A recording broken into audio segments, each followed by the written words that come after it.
ఏళ్ళకొచ్చిందే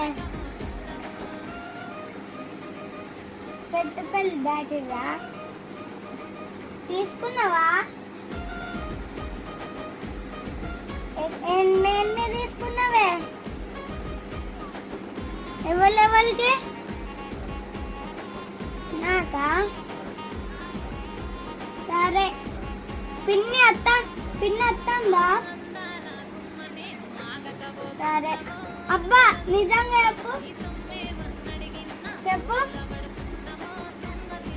సరే